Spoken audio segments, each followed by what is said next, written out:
સુરતમાં વધી રહેલી વાહન ચોરીની ઘટના વચ્ચે સુરતના ઉત્તરાયણ પોલીસ વાહન ચોરીના ગુનામાં સંડોવાયેલા રીઢા ચોરને ઝડપી પાડી તેની પાસેથી ઉત્તરાયણ અને કામરેજમાંથી ચોરાયેલી બાઇકો કબજે કરી છે। સુરત પોલીસ કમિશનર અનુપમસિંહ ગેહલોત, સંયુક્ત police commissioner sector 2 Mahendra Bagaria, DCP zone 5 Lakhdhirsinh Jhala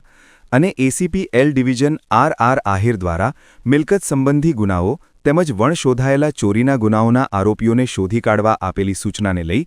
Uttarayan PI SB Padheriya અને સેકન્ડ પીઆઈ એનજી પટેલની ટીમ પીએસઆઈ આરડી ધાધલના માર્ગદર્શન હેઠળ પેટ્રોલિંગમાં હતી ત્યારે અનાર્મ હેડ કોન્સ્ટેબલ કિરણસિંહ ગંભીરસિંહ અને અનાર્મ હેડ કોન્સ્ટેબલ સમીરભાઈ ભીમજીભાઈને મળેલી બાતમીના આધારે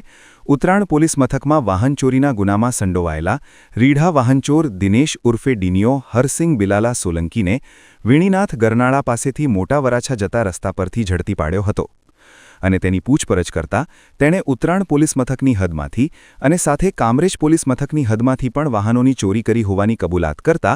ઉત્તરાયણ પોલીસે રીઢા વાહનચોર પાસેથી ચોરાયેલી 3 મોટરસાયકલ અને મોબાઈલ કબજે લઈ તેની વિરુદ્ધ કાયદેસરની કાર્યવાહી હાથ ધરી હતી।